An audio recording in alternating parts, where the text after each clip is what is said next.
Welcome to Man About Danville with Logan H. Gurman, a podcast for Danville, Kentucky, and beyond. Conversations with friends, and you get to listen. Brought to you by the Logan Company, a commercial and residential real estate brokerage for Danville and Central Kentucky. 80% Danville-centric, 20% eccentric.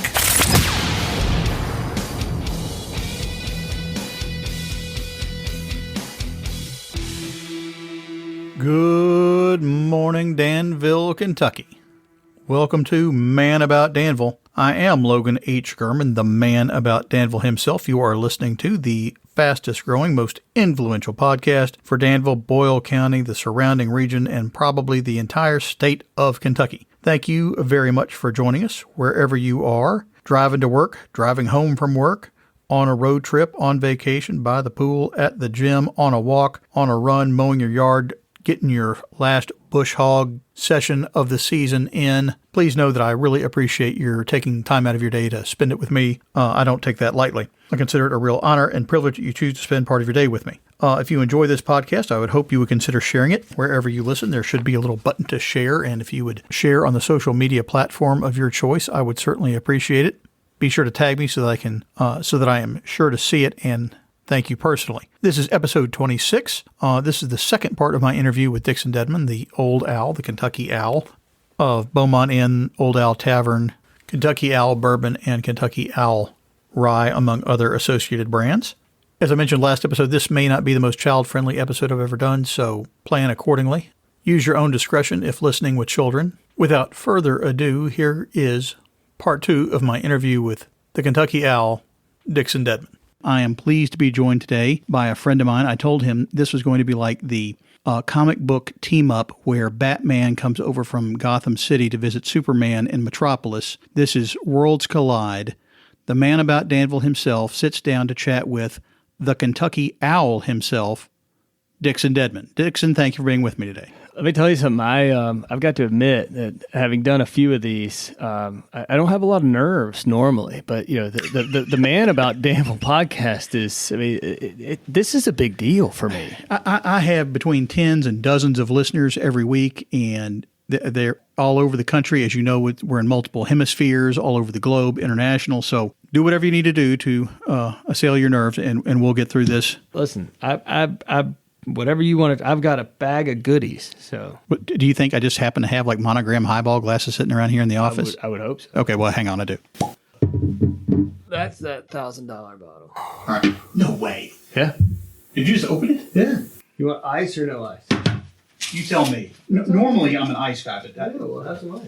There's a little ice ball for you. These are my grandmother's. Oh, they're beautiful. Pardon the momentary interlude. I was, in fact, fetching a monogram highball glass. It was my grandmother's. They came to reside here at the office after she was finished with them.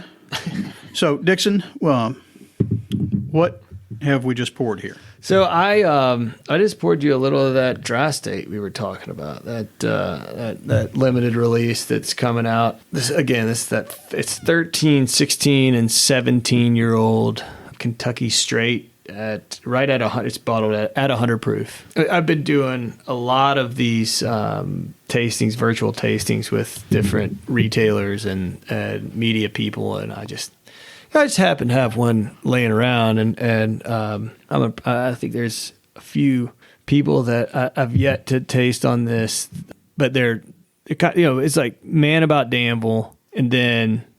Like, I don't know, Forbes, Bloomberg, beverage industry this week. That kind of stuff. Whiskey Advocate, whatever. Frankly, I'm a little nervous to try this. If you spill it, there's more. That's no big deal. Cheers. Cheers to you, my friend. Cheers to the Kentucky Owl. That is remarkably smooth. I tell you what we ought to do is have a couple more of these and then just redo the whole interview. Oh, listen, there's nothing. A couple times.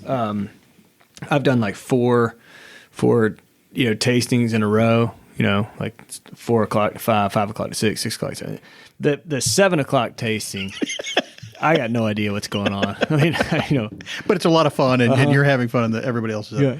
That is remarkable. This was a fun one. It's honestly, it's one of the hardest things I've ever had to do, only because it was limited. I knew that it was coming. That it needed to stand up. The packaging, it needed to stand up. I mean, price point is a hard thing for me. When I was making it, jokingly,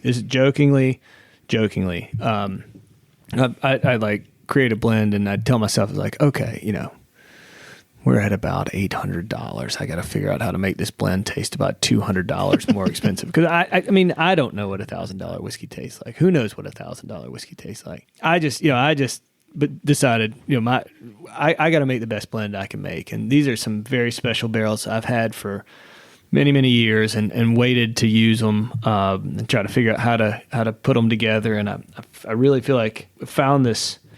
There's this complexity here where you pick it up, initial sweetness on the front of your tongue, and it goes all the way back to a little spice on the back end. But it's a strike down the middle, and it kind of stays off the sides of your palate. It stays off the sides of your tongue. And that's really where, when you feel like you're tasting something on your cheeks, that's where they're bitter, they're tannic, they're a little bit acidic. And, and with the age on this stuff and kind of the barrel complexity and the sweetness, it just lives right there in that sweet spot down the middle of the palate. And it's another instance where I put the blends together in small little, test blends, but you really don't know what it's going to be until the actual barrels themselves are dumped and you go taste them. And I was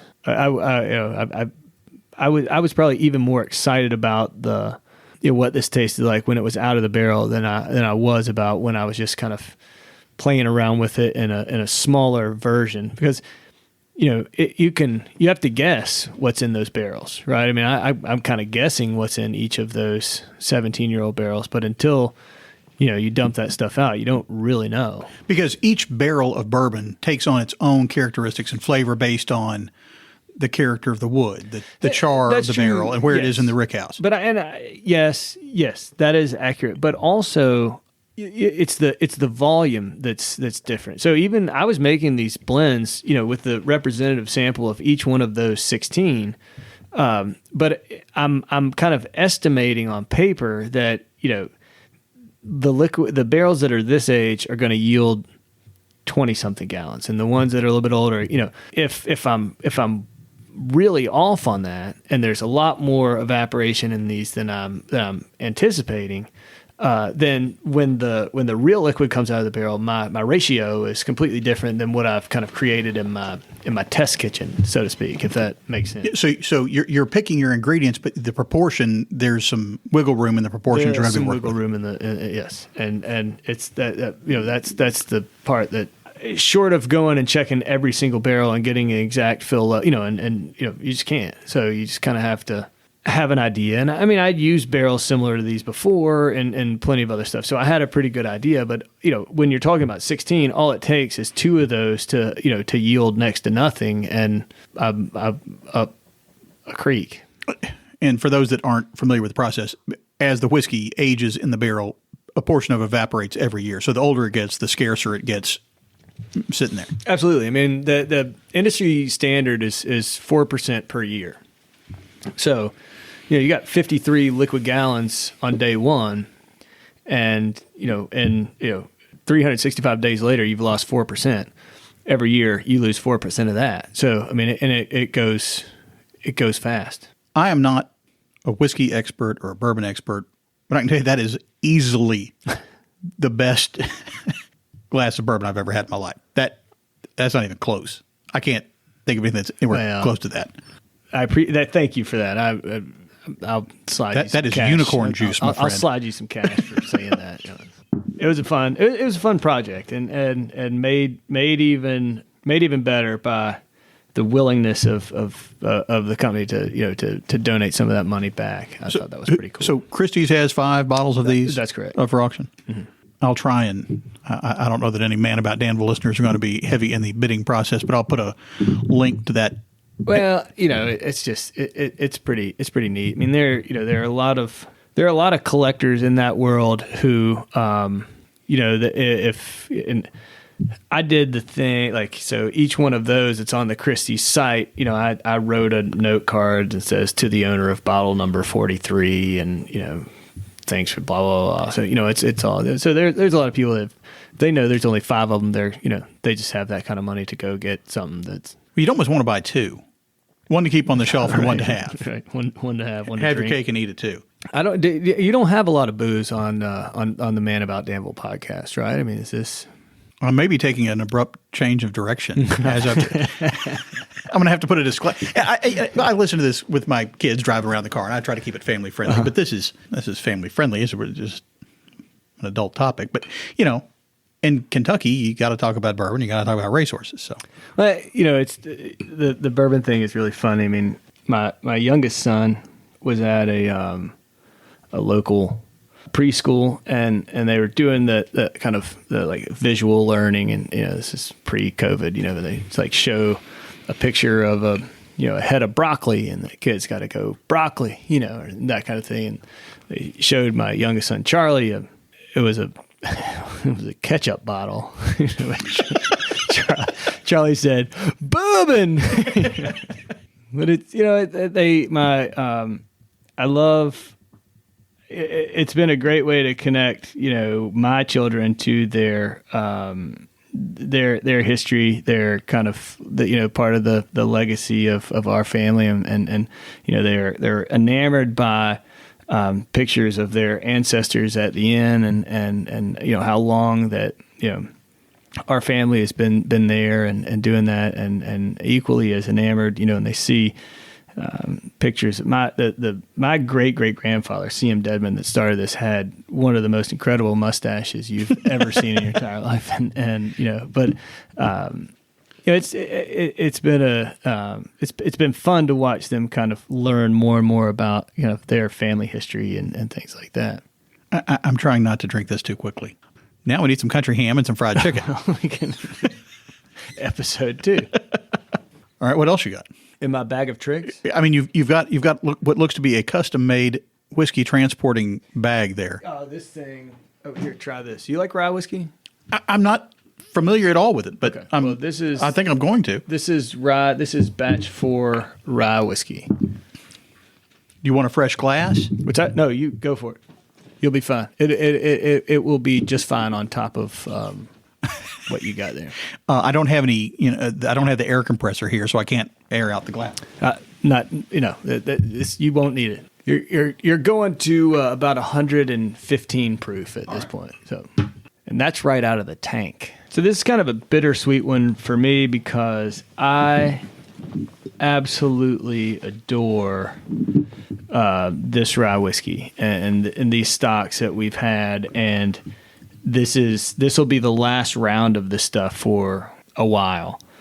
We've just we've bottled it all, and I'm not willing to get back in to this type of rye again until I have something that lives up to the first 4 that we've done. And the first rye I did in 2017 got a 96 point score from Whiskey Advocate. I got a 95 from Whiskey Advocate on that. I got a 94, 95 on the third. I mean, they're big ryes, but just, I'm not going to bring anything else in the rye line until I have something that I'm as proud of as this. So it's kind of, it's slightly bittersweet to, release this last one for the time being. I will have a rye a year from now that's in that kind of lower tier. But for these like big, allocated limited release ones, it'll be a little bit before I'm back in the rye game on that level.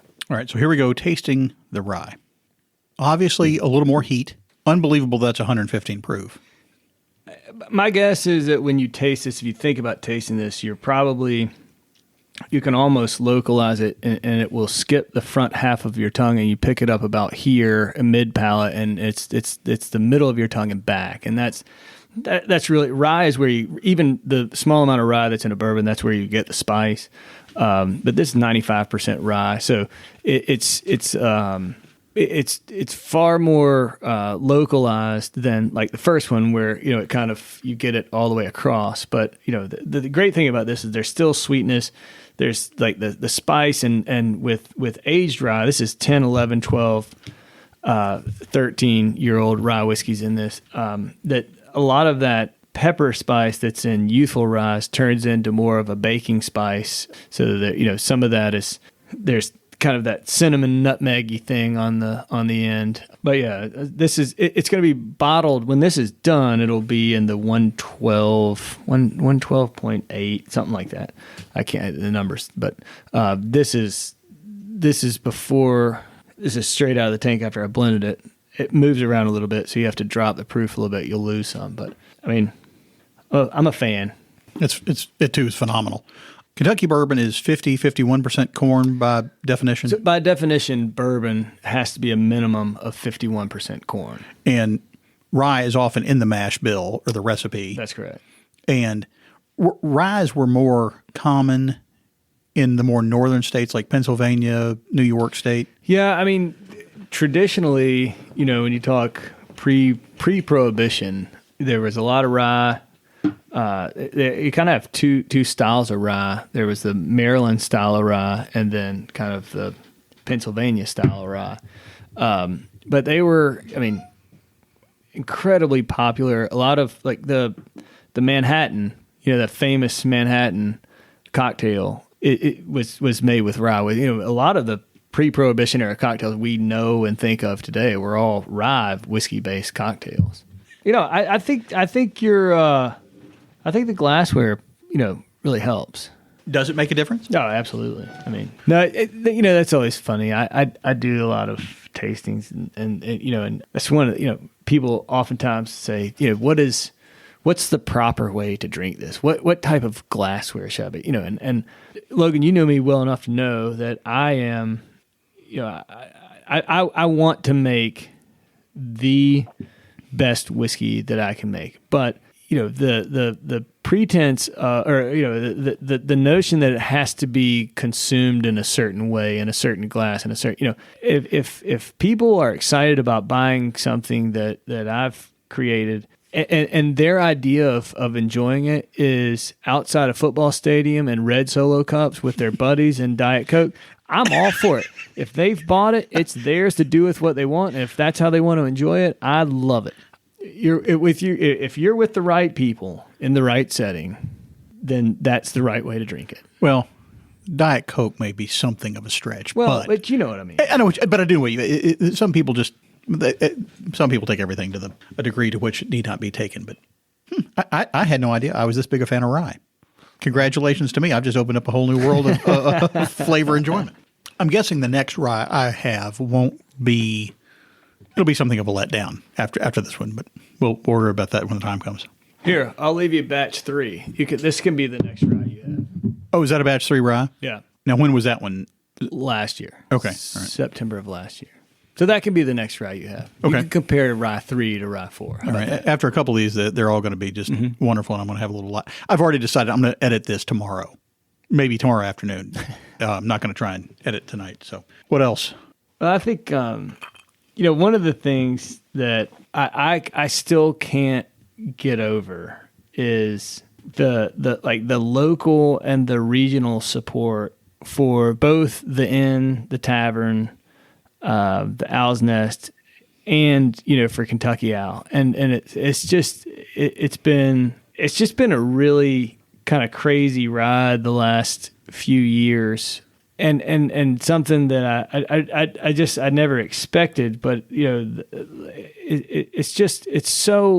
so unbelievable to see. I don't know, to be kind of part of a community that kind of gets behind something and supports it, and then we'll I don't know, just the way that all this has affected everybody, and people want the tavern back, they want the restaurants here in Danville back, and I know it's part of normal or whatever, and I get and I understand that, and but it's also like how much people around here want the local businesses, local stuff to succeed, and so for the opportunity to come and talk about this on on your podcast and all that stuff, man, it's just it's pretty cool. I appreciate the opportunity. Well, thank you for coming on. It's been an honor to talk to you. joke that I've got a list. I really do have a list, and you've been on it since the day I came up with the idea. I appreciate you taking your time out of your day, out of your busy schedule, your travel schedule to sit down with me. And you brought bourbon, so you just raised the bar for every other guest that comes on. I do feel like I get invited to a lot of things, not because of what I have to say, but more because people expect me to bring something to drink, which is okay. I get invited to a lot of things because I'll bring Leela. Well, yeah. I was totally hoping that you were sick today and Leela would be doing the interview, if we're being honest. I've had a couple of people offer to guest host. She hasn't, and she's not really thrilled about the idea of being a guest either. But we'll work. Maybe a little Kentucky Owl will grease the wheels. Jokingly, I thought I'm glad it was a joke, but Elizabeth told me that she got a text that Leela sent you to do this interview wearing her tank top, and that that made me just as nervous. But it's a youth medium, so it's a little snug. But anyway, all right. Well, that does it for today. Dixon Dedman, thanks so much for being the Kentucky Owl himself. Thank you so much for being with me today, my friend. Awesome. Thank you. Thank you. But wait, there's more. You know what it's time for.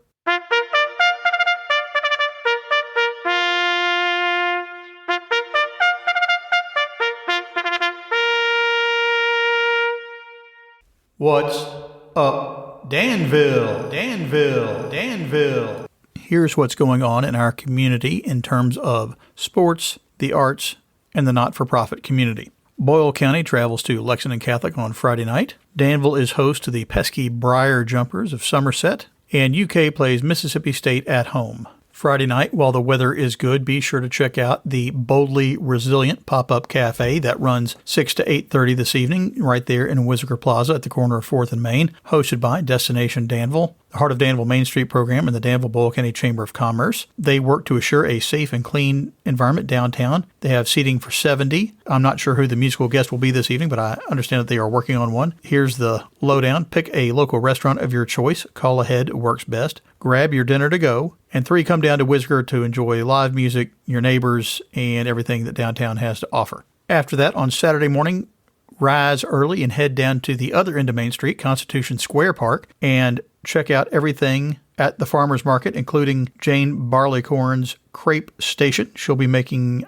2 crepes on Saturday morning, 1 savory, 1 sweet. It's just like being on the left bank. Another alternative for Saturday morning is the Forkland Festival. The 49th edition of the festival will be going on this weekend. Saturday morning kicks off with a drive-through pancake breakfast. They will also be having a pulled pork dinner that evening, a virtual Fox in the Hare 5K event. Check out all the information on Forkland, COMCTR for ForklandCommunityCenter.org. That's Forkland, COMCTR.org. I'll put a link in the notes.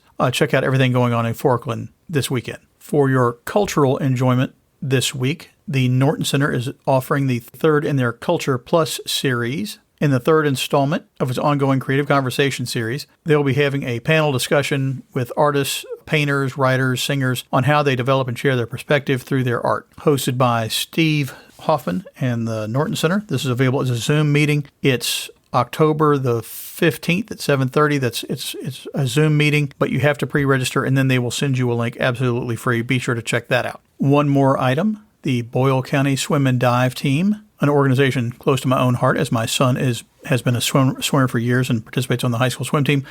On October 31st, Halloween, 9 o'clock in the morning, they are sponsoring their Monster Dash. This race is a 5K fundraiser for the Swim and Dive Team. Be sure to register online ahead of time. They're planning on doing the event in person on the 31st. You can also do it virtually. That's all subject to change. Who knows what's going to happen in the next 2 weeks. But sign up, participate, wear a mask before and after. They're going to have hand sanitizer, cool t-shirt, everything. Oh, by the way, costumes are encouraged for the race, so put on your ghost costume, your Flash costume, whatever you've got, put it on and run 5K in it. Once again, that's the Boyle County Swim and Dive Monster Dash 5K on Halloween morning at 9 o'clock out at Millennium Park. Be sure to sign up, check it out. The intern is informing me that there will not be a ladies' dash for cash in a giant mud pit. That's going to be at the Demolition Derby scheduled for the spring of 2021.